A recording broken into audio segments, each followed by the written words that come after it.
السلام عليكم صاحبي الكسور هذا 5 دقيقة halkani waa 5 daqiiqo waxaan soo gelinaa muuqaalo ku saabsan filimka Habboon iyo waliba mowduucyo kale oo xiisad badan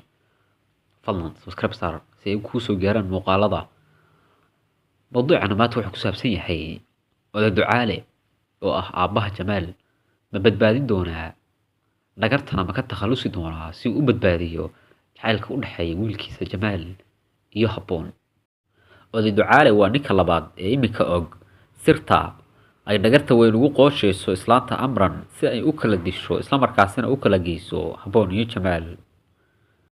Amran waxa ay geed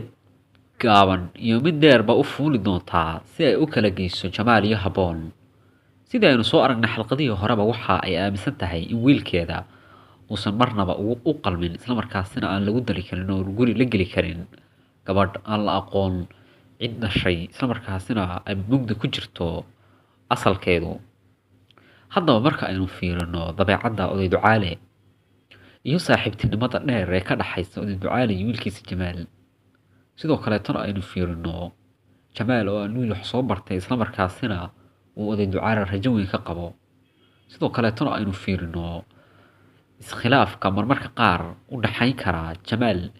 iyo hooyadiisa iyo sidoo kale khilaafka u dhaxayn kara Jamaal aan iraahday islaanta Amran iyo Oday Ducaale taasi haddaba waxa ay noo cadeynaysaa in odayga Ducaale uu ugu dambeynta si hoose ugu sheegi doono Jamaal in xogta ah in Jamaal iyo Habboon ay naas soo wada nuugeen aysan sax ahayn isla markaasina uu sidaas ku guuleysto haddaba marka taasi aynu raacno waxa ay taasi sababaysaa in Jamaal uu guriga ka tago caro uu arrintaas ka qaado darteed haddaba islaanta Amran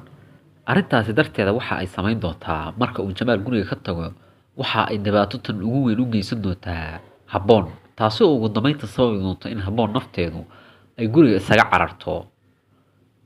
ciil iyo caro ay guriga kala carari doontaa waa ka hor inta aysan ogaan in cidda dhashay aan la aqoonin muddo kadib waxaa loo soo sheegayaa dhimashada Xirsi taasoo islaanta ku sii noqon doonta arrin aad u weyn isla markaasina qalbi jab weyn iyo murugo aad u baahsan ku keenta islaanta Amran haddaba Oday Ducaale waxa hortaala arrin aad u weyn marka hore waxa weeye waa in islaantiisa uu raaco ama inuu wiilkiisa jaamacadda ka soo qalan jabiyay uu u heeliyo si ay ugu suurto gasho inuu guursado gabadha uu jecel yahay waa Habboon arrimahaas oo halkan ku falanqayn doonaa maalmaha soo socda iyo xalqad waliba wixii ay la timaado fadlan halkan subscribe saar si ay kuu soo gaaraan muuqaaladaasi mahadsanidin